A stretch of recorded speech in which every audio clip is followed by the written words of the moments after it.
بسم اللہ الرحمن الرحیم۔ عزت مآب پروفیسر ڈاکٹر حسین محی الدین قادری،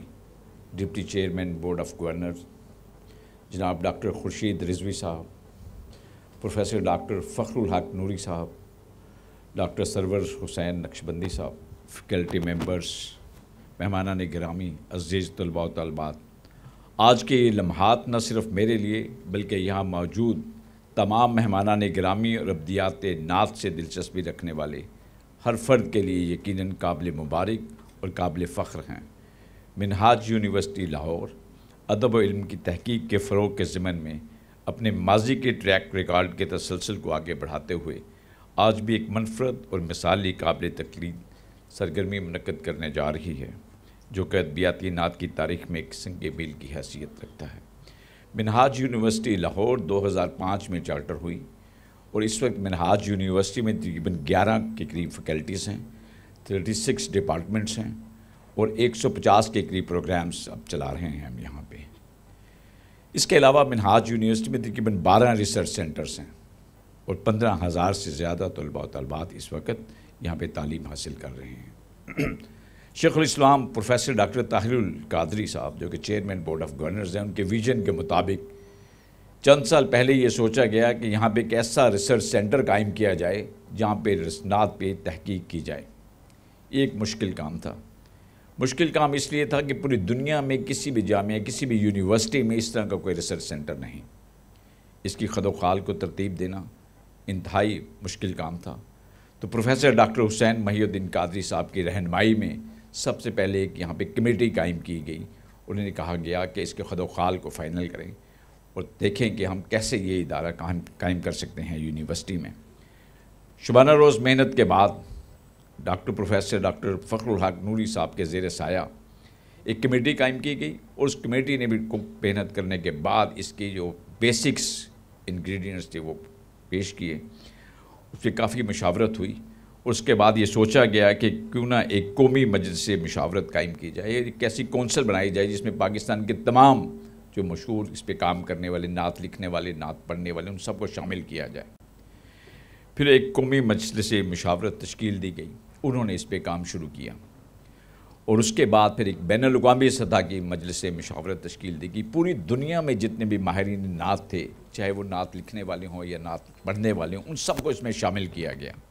اس کے بعد پھر اس پہ کام شروع ہوا۔ 2020 کے لگ بھگ اس کو فائنل سٹیج پہ لے کے آ گئے اور پھر جناب ڈاکٹر سرور حسین نقشبندی نے جب اس سینٹر میں تشریف لائے اور اس کے بعد تو اس سینٹر کو 4 چاند لگ گئے۔ ان کی شبرانہ محنت سے اور ان کی کاوشوں سے پھر اس پہ کام شروع ہوا۔ میرا خیال بڑے قلیل وقت میں اس کو 2021 میں جب لانچ کیا گیا، اس وقت سے لے کے آج تک بہت زیادہ کانفرنسز کروا چکے ہیں، نیشنل لیول کی اور انٹرنیشنل لیول کی، بہت سارے سیمینارز کروا چکے ہیں، ورکشاپس کروا چکے ہیں اور تربیتی کورسز کروا چکے ہیں۔ اور یہ ایک ایسی پریزیڈنسی انہوں نے قائم کی کہ پوری دنیا میں اس طرح کی آپ کو مثال نہیں ملے گی، کسی بھی یونیورسٹی میں اس طرح کا کوئی ڈپارٹمنٹ ہو۔ میں کریڈٹ دیتا ہوں ڈاکٹر خرم شہزاد صاحب کو جو رجسٹرار ہیں اور راشد کلیامی صاحب کو، خاص طور پہ جتنی بھی کانفرنسز ہیں ان کے پیچھے انہیں کا ہاتھ ہے، وہ بہت اس پہ محنت کرتے ہیں۔ اور پاکستان سے جب نیشنل کانفرنس ہو اور بین الاقوامی جب کانفرنس ہو، پوری دنیا کے جو ماہرین ہیں ان سے مشاورت کے بعد اس پروگرام کو ترتیب دیا جاتا ہے۔ آج کی جو ہے منہاج یونیورسٹی لاہور میں جو اس وقت حسان بن ثابت سینٹر فار ریسرچ ان نعت لٹریچر ہے، اس کا اور نعت فورم انٹرنیشنل کے اشتراک سے آج یہ تیسری جو قومی ادبی نعت کانفرنس تشکیل دی گئی ہے۔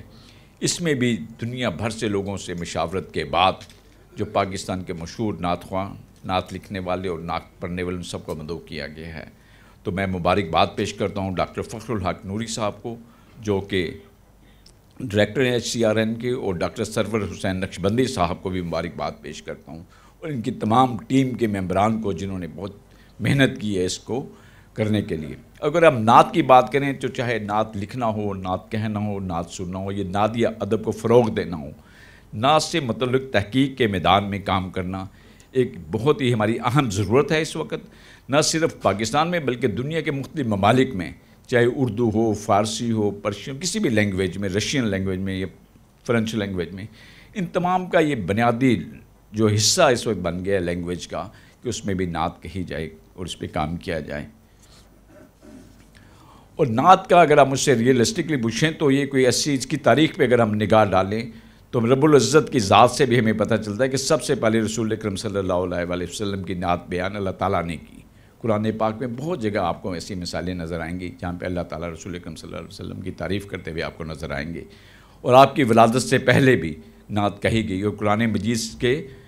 نازل ہونے سے پہلے جو صحائف عثمانی تھے ان میں بھی بعض اس طرح کے تذکرے آپ کو ملیں گے جہاں پہ رسول اکرم صلی اللہ علیہ وسلم کی تعریف کی گئی ہے۔ اور جب آپ تشریف لائے اس دنیا میں تو اس کے بعد آپ نے دیکھا بہت سارے نعت کہنے والے آپ کے سامنے نعت پڑھتے تھے، اس میں جو خصوصاً اگر میں ذکر کروں تو حضرت حسان بن ثابت اس معاملے میں سب کے سبقت لے گئے۔ وہ ان کے جو کام تھے وہ آج تک ایک پریسیڈنس بنا ہوا ہے جس کو سامنے رکھتے ہوئے تمام لوگ اس پہ نعت پہ بات چیت کرتے ہیں۔ میں ایک بار پھر تمام لوگوں کو مبارکباد پیش کرتا ہوں جو پاکستان کے کونے کونے سے یہاں تشریف لائے، اور خاص طور پہ ان لوگوں کو مبارکباد پیش کرتا ہوں جن کی تھوڑی سی بھی دلچسپی ہے نعت سے، چاہے نعت لکھنے سے ہو یا نعت پڑھنے سے ہو، سب قابل تعریف ہیں۔ اور مجھے یقین ہے کہ آج کی یہ کانفرنس اور اس کے مندوبین نعت ادب سے تعلق رکھنے والے تمام موضوعات پہ تحقیق کا احاطہ فرمائیں گے اور نعت ادب کی ترویج و فروغ کے حوالے سے نمایاں صحیح فرمائیں گے۔ انہی الفاظ کے ساتھ میں بطور وائس چانسلر منہاج یونیورسٹی لاہور آج کی کانفرنس یعنی تیسری قومی ادبی نعت کانفرنس 2024 کے باقاعدہ آغاز کا اعلان کرتا ہوں۔